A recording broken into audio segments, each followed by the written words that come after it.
Abrimos, señoras y señores, la tertulia en este viernes 13 de septiembre del año 2024. Hoy la tertulia en movimiento, hoy desde la Feria Internacional de Promoción de la Lectura y el Libro en San José de Mayo. Hoy estamos con, empiezo por Carolina. Carolina Porley, buen día. A ver, más cerca del micrófono. Que Guillermo me diga si se escucha todo bien. ¿Se escucha? ¿No se escucha? No, parece que no se escucha. Ahora veremos si te conseguimos un micrófono. Sigo. Juan Grompone, buen día. Buen día para todos. Ahora Gonzalo Pérez del Castillo, ¿todo bien? Todo muy bien, muchas gracias. Y aquí al lado, Alejandro Aval, ¿cómo te va? Buenos días para todos, un gusto estar acá en San José.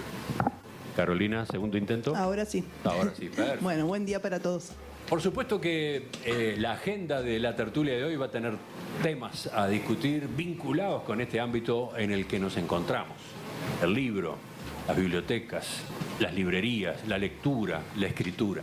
Pero antes, quizás como costumbre, reservamos algunos minutos en este primer segmento para algún tema de la actualidad. ¿Vamos por ahí? ¿Y la meteorología? En su último informe anual sobre el estado de las cárceles, el comisionado parlamentario Juan Miguel Petit propuso que los jueces ajusten las penas que le asignan a los delincuentes en función de las duras condiciones que existen en las cárceles de nuestro país. Un apartado del reporte de Petit se titula Preguntas inquietantes, y vaya si son inquietantes. Ahí el comisionado plantea varias interrogantes. ¿Es lo mismo cumplir 2 o 3 años de cárcel cuando se tiene privacidad, higiene, alimento adecuado, recreación y rehabilitación, que cuando se deben cumplir esos años de cárcel en hacinamiento y sin actividades? ¿Cuánto vale un año en hacinamiento y en condiciones inhumanas frente a un año legal que imagina la norma penal con ciertos mínimos cubiertos? Y siguen las preguntas. ¿No debería el Poder Judicial ajustar las penas a las duras condiciones que existen en buena parte de las prisiones en Uruguay? Dice el doctor Juan Miguel Petit. Y luego avanza un poco más. ¿El Poder Judicial no debería plantearse un diálogo entre pares sobre las condiciones a las que sus operadores, y en especial sus jueces, envían a las personas a cumplir una sanción penal sin las garantías constitucionales establecidas? Bueno, a raíz de esta iniciativa de Petit, el semanario Búsqueda ayer consultó a varios juristas. Menciono 2 respuestas. El abogado penalista Juan Manuel González Rossi se mostró de acuerdo con la idea. Señaló que, además de la pena, los presos enfrentan otras situaciones que causan igual o mayor daño. Ejemplo, la afectación de su integridad sexual y derechos fundamentales como el trabajo y la alimentación. Eso no se ve reflejado, eso no se ve compensado, sostuvo. Del lado contrario, un fiscal que no quiso dar su nombre expresó su desacuerdo. Sostuvo que lo dicho por Petit no es el camino correcto porque implica dar por perdida la batalla y resignarse a que las cárceles nunca van a mejorar. Bueno, ¿qué dicen ustedes, señores, señora? ¿Qué dicen a propósito de estas preguntas inquietantes que formula el doctor Juan Miguel Petit? Voy. Los miro, mira a ver quién levanta la mano. No, ninguno levantó. Ahora sí. Gonzalo, vamos contigo. Vamos a empezar. Yo creo que Juan Miguel Petit ha hecho un trabajo fantástico. Ha hecho un esfuerzo enorme, con una honestidad enorme en el puesto que le correspondió en este gobierno. Yo personalmente lo conozco, tengo un gran respeto profesional por él. Y yo diría que esto de Juan Miguel al terminar este periodo es como el Neruda, esos 20 poemas de amor y una canción desesperada. Bueno, yo creo que esta es la canción desesperada. Él está diciendo, bueno, si vengo hace 5 años diciendo que esto es insostenible y no me hacen caso, perdón, entonces vamos a proponer algo que la gente se dé cuenta de que así como están las cosas no podemos seguir. Y entonces propone esto. Yo no creo que Juan Miguel Petit hubiera propuesto esto hace unos años atrás. Sí se dedicó a poner sus mejores esfuerzos y sus mejores propuestas y enterarse de la realidad de nuestras cárceles para describir el horror que es eso, y que eso no arregla nada, y que hay que darle más. ¿Perdón? No, seguí. Ah. Era una seña para allá, para la producción. Pensé que me estabas interrumpiendo. No, yo sinceramente creo que es en alguna forma de decir basta. Háganse cargo de esto, por favor. Porque la propuesta que él hace, desde un punto de vista humano, evidentemente es distinto pasar 5 años en la cárcel, en una cárcel donde estás encerrado y salís a caminar unos minutos al sol, que estar metido en un infierno, controlado por los propios presos. Por supuesto que es distinto. Pero si yo creo que si a Juan Miguel le pidieran soluciones, no es esta la primera que hubiera dado. Realmente es muy punzante el planteo, ¿no? Porque lo que señala, y lo dice en esas frases que yo cité, ¿no? Las cárceles uruguayas, una parte de las cárceles uruguayas, ¿tienen las condiciones que el legislador imaginó cuando dispuso tal o cual pena para tal o cual delito? Él dice el 83% no las tiene. Sí, claro. Recordemos esa expresión, ¿no? Hay penales de nuestro país, hay prisiones en las que existen tratos crueles, inhumanos o degradantes. Torturas. A ver, seguimos con Alejandro.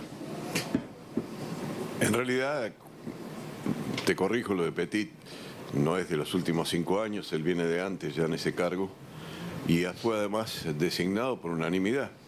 Es decir, todo el mundo coincidió que era la persona más adecuada, pese a que tenía una afiliación originaria de un partido determinado, que era el Partido Colorado.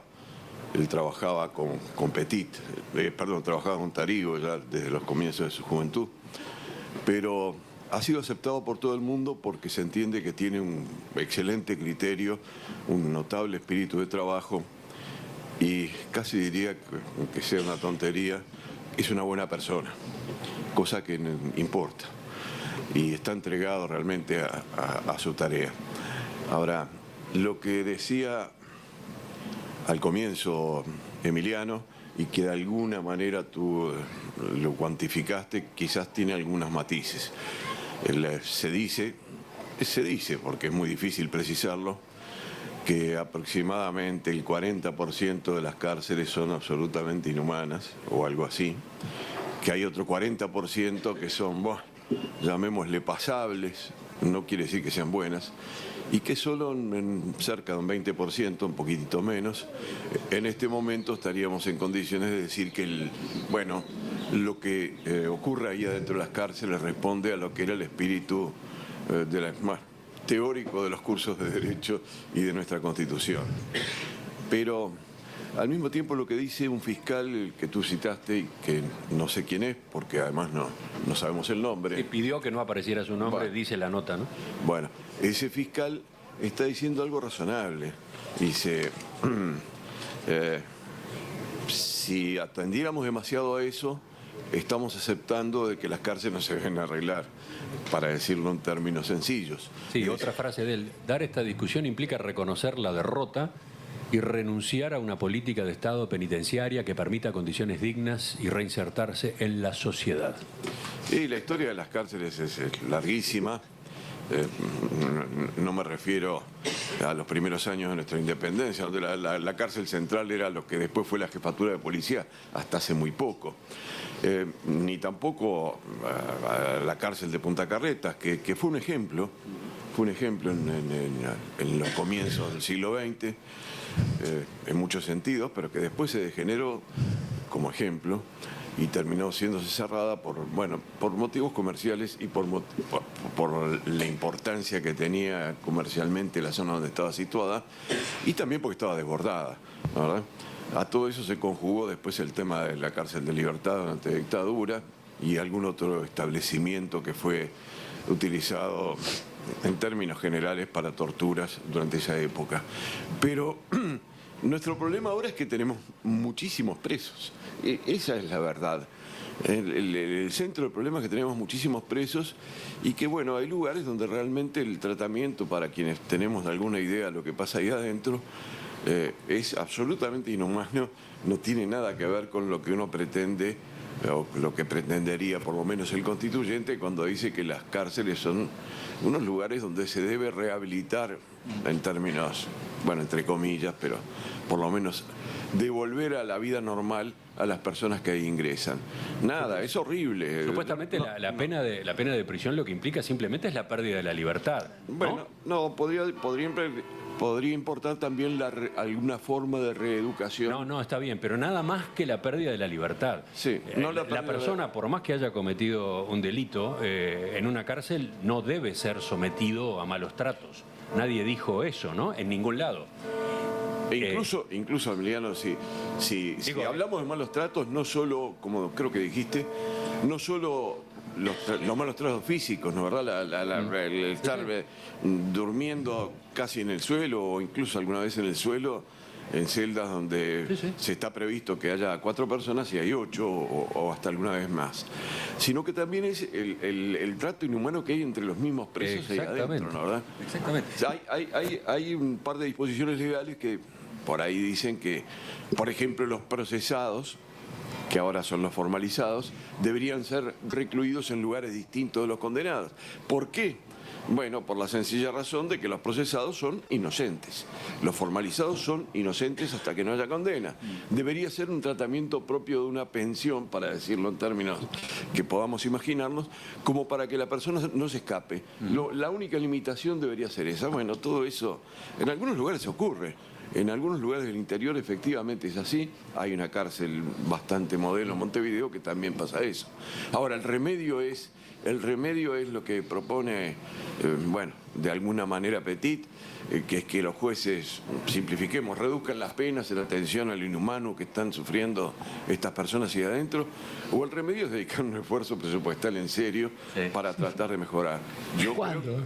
¿Cuándo? Claro. La pregunta que plantea Gonzalo allá en el otro de la mesa es ¿cuándo? Porque está lindo lo que dice el fiscal. Está lindo para cuento porque es cortito. Pero entiendo lo que dice el fiscal, pero mientras tanto, hasta que se llegue a esa transformación, a esa,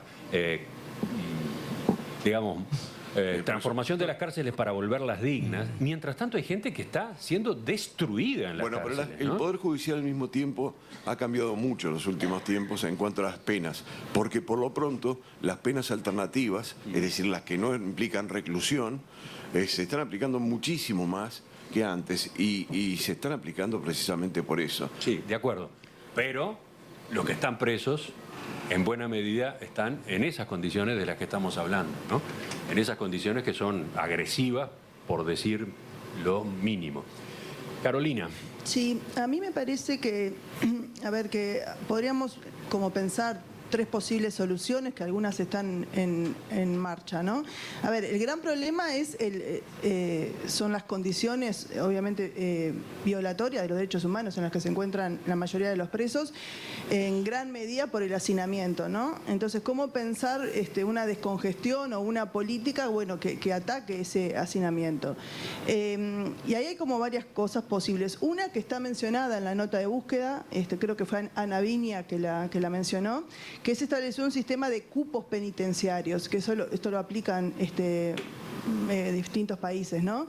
O sea, establecer que para una cárcel, para que los presos estén en condiciones mínimas de dignidad humana, pueden haber tantos presos y que cuando ese cupo, digamos, se vea superado, bueno, haya un sistema de envío, digamos, a los presos con penas, con delitos menos graves y penas menos severas, a prisión domiciliaria, reforzando el sistema de prisión domiciliaria. O sea, establecer una suerte de regulación, ¿no? Mantener los presos con mayor peligrosidad en prisión y ir como descongestionando las cárceles con el mecanismo de la prisión domiciliaria, que tendría que ser obviamente jerarquizado y fortalecido, que el sistema actual tiene varios problemas. Actualmente hay un sistema con tobilleras georreferenciadas que se están implementando. Bueno, realmente que sea una prisión domiciliaria, ¿no? Pero bueno, sería fortalecer ese mecanismo y establecer el sistema de cupos. Y el otro es también fortalecer el sistema de penas alternativas, que también que hoy en día está bastante... hay muy poco recursos y muy poco pienso puestos en ese sistema, en el contralor, que realmente las penas alternativas se cumplan y que sean y que logren su cometido, ¿no? Pero me parece que como el desafío es descongestionar las cárceles, que uno podría decir, bueno, construyendo más cárceles, se hace muy poco y el aumento, sobre todo por la implementación del nuevo Código de Proceso Penal de los presos, es impresionante. Entonces, capaz que ensayar este sistema de cupos penitenciarios, que me consta que varios operadores del sistema judicial lo están pensando y lo están estudiando en relación a lo que se aplica en otros países, y reforzar estos dos mecanismos que ya están previstos de prisión domiciliaria y de penas alternativas. Juan, falta que en esta ronda, en esta primera, hables tú. Bueno, yo quiero ir a tomarlo el tema mucho antes, en el tema del sistema penal. Yo digo que el sistema penal y la cárcel actual se basa en la penitencia. Es el castigo al niño que no tomó la sopa o rompió el vidrio y le dicen al rincón por toda la tarde, o si es mucho más grave, por toda la semana, o así. Y eso creo que no es un método educativo que se use ahora, porque no sirve. Yo creo que la justicia está mal encarada, es decir, que no tiene una función punitiva, sino una función educativa. Y yo creo que no debe de existir una prisión, sino un sistema educativo. Y no debería fijarse un tiempo, sino una meta. Es decir, la persona no está de acuerdo al vidrio que rompió, está tanto tiempo, sino que al vidrio que rompió hasta que te convenzas que no va a romper a otro, ¿no? Es decir, entonces creo que está completamente desenfocado. Es decir, es una cosa que viene de los tiempos medievales y que de alguna manera la seguimos repitiendo, ¿no? Es decir, no cumple jamás la función de rehabilitación, porque está fijada simplemente por una escala de tiempo que fijó una ley. Y creo que eso es lo que debería ser. Por eso creo que hay que empezar desde otra punta. Bueno, eso es lo que digo como ignorante, por supuesto, ignorante de las leyes y de la filosofía punitiva. ¿Por qué quedaste tan bajito en la silla? No te veo disminuido. Por la modestia, por la modestia. Pero levantala un poco.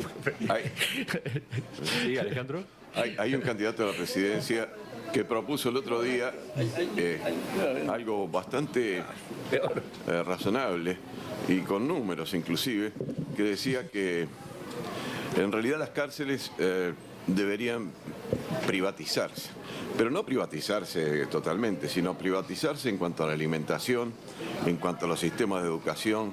¿Por qué? Porque hay experiencias en los cuales, en cuanto a la forma de trabajo de los mismos reclusos, porque hay experiencias, incluso en Uruguay, que han demostrado que eso es efectivo y es más económico que tener el personal del Ministerio del Interior, que en definitiva son los mismos que están persiguiendo a los delincuentes en la calle, encargándose de la custodia de los propios presos. Sí, ya hay una cárcel PPP, ¿no?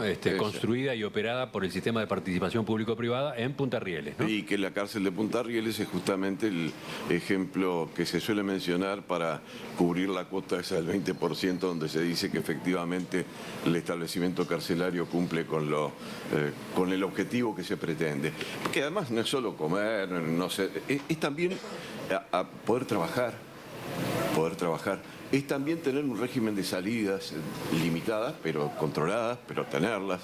En otras palabras, es tratar de que la persona de verdad se comience a reintegrar, tener oportunidades de educación, que las tienen ahí, y en algunos lugares del interior también, pero muy pocos.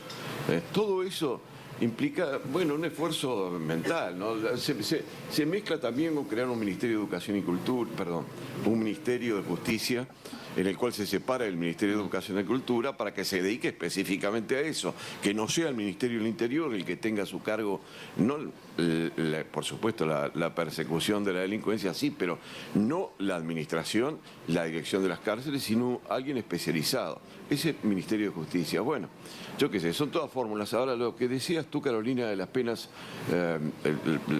sustitutivas, sí se aplica y se aplica mucho. Y se aplica mucho, sí, no se controla muy bien. Ese es el problema, pero no se controla muy bien, pero sí se aplica mucho. Y creo que es una buena solución en la medida de que, bueno, con eso se descongestionan un poco las cárceles. Si toda la gente que tiene penas sustitutivas fuera de las cárceles sería todavía mucho peor. Entonces quizás deba extenderse ese régimen complementándolo con un buen sistema de contralor, que es el que tú decías que no existe adecuadamente en este momento. En cualquiera de los caminos que se han estado comentando acá, hace falta poner dinero, ¿no? En cualquiera de los caminos.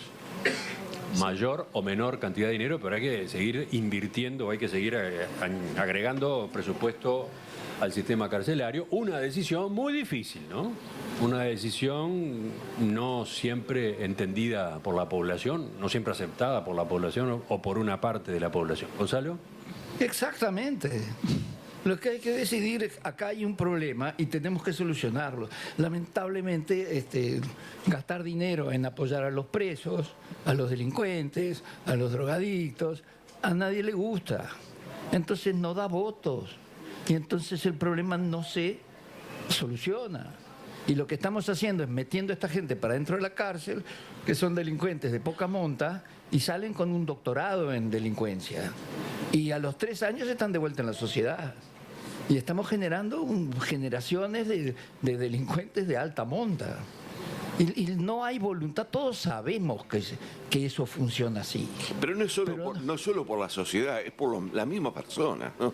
Decís, son seres humanos y tú decís, caramba, claro, si salen mal van a seguir delinquiendo. No, lo que uno dice es, caramba, esta persona es como cualquiera de nosotros. Sí, de acuerdo. Y bueno, tratemos de darle una mano para mejorar. No contradigo eso para nada. También por la persona, por la sociedad, por la persona, por todo el mundo. El problema es que no hay la voluntad política de enfrentar esto. Eso es tan claro como eso. Y yo creo que la desesperación de Juan Miguel Petit es que viene con muchísimos argumentos y con estadísticas diciendo, señores, esto es un caos, esto hay que arreglarlo, y no recibe respuesta, porque el presupuesto que tiene es mínimo para tratar de arreglar. Y aparte la falta de planificación, ¿no? Porque cuando entró a regir el nuevo Código de Proceso Penal se sabía que esto iba a pasar. Yo me acuerdo, Jorge Díaz lo decía todo el tiempo, cuando desde el Ministerio del Interior le decían que la Fiscalía estaba siendo muy laxa, muy benevolente con los delincuentes. Él decía, no, prepárense para todos los presos que vamos a tener por este sistema que es mucho más eficiente en la condena, porque antes teníamos una gran mayoría de procesados y ahora tenemos mucho más condenados que procesados. Y eso el sistema político no lo previó. Porque el aumento exponencial de los presos fue de estos últimos... No, bueno. No, perdón, ¿me permitís, Emiliano? Discrepo contigo. ¿Me permitís? Porque el abogado me corrigió. No, discrepo con que sea consecuencia del nuevo Código del Proceso Penal. Pero lo podemos hablar en otro momento, porque si no nos va a llevar demasiado tiempo la discusión a ese respecto. Dime una cosa, porque me dijiste que Juan Miguel Petit... Antes estaba Álvaro Garcés, de comisionado. Claro. ¿no? Pero antes, y después cesó Álvaro Garcés y fue designado Petit, y no fue en los últimos años, no fue en el último periodo, ya venía de antes. Sí. No me acuerdo del año. Álvaro Garcés fue hasta cuándo. Del año 15 vendría o algo así, Sí. Petit.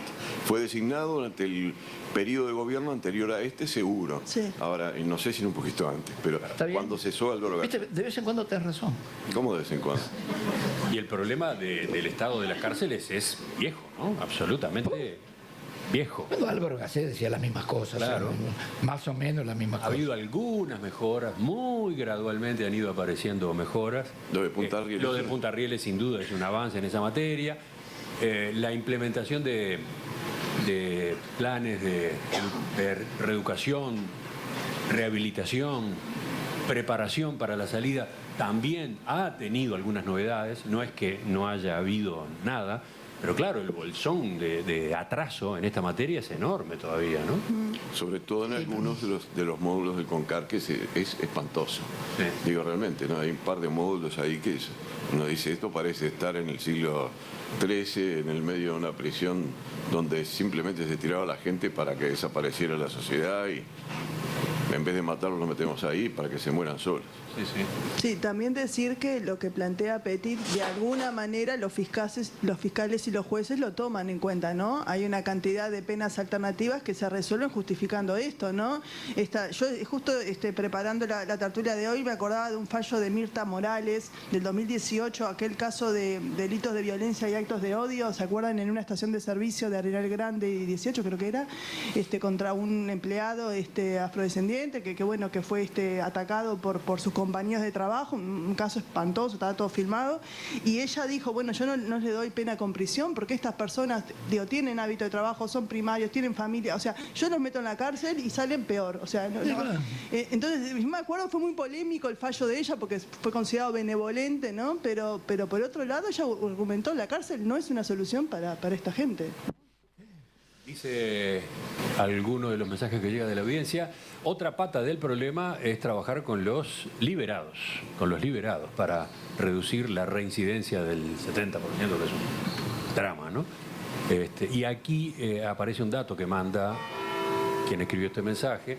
Mientras el INR, el Instituto Nacional de Rehabilitación, tiene más de 3.000 funcionarios, la DINALI, la Dirección Nacional de Liberados, tiene poco más de 70. 70. De nuevo, no es que no se esté haciendo nada. El trabajo con los liberados tiene novedades, ha tenido novedades en los últimos años, pero está lejos de ser el que se necesita. Y un porcentaje enorme de los que están viviendo en situación de calle, para decirlo en términos fáciles de comprender, por lo menos en Montevideo, un porcentaje enorme corresponde justamente a personas liberadas que no tienen la suficiente acomodo en su vida personal como para integrarse a la sociedad de vuelta y a sus propias familias, ¿no? Bueno, es que todo esto que estamos discutiendo tiene que ver con, a ver cómo decirlo, tiene que ver con los que no estamos en la cárcel, tiene que ver con la vida cotidiana de los que estamos en libertad. Nos vamos a ir encontrando, nos encontramos permanentemente acá o allá con las consecuencias de ese sistema carcelario que tenemos, tan deficiente, tan poco rehabilitador. Todo el tiempo, en las personas que viven en situación de calle y en la delincuencia. Una parte de la delincuencia es reincidencia, justamente, ¿no? Sí, el 70% creo. Por eso. O algo así. ¿Gonzalo? Para terminar, todavía con una nota más pesimista, estos sistemas no se arreglan solos.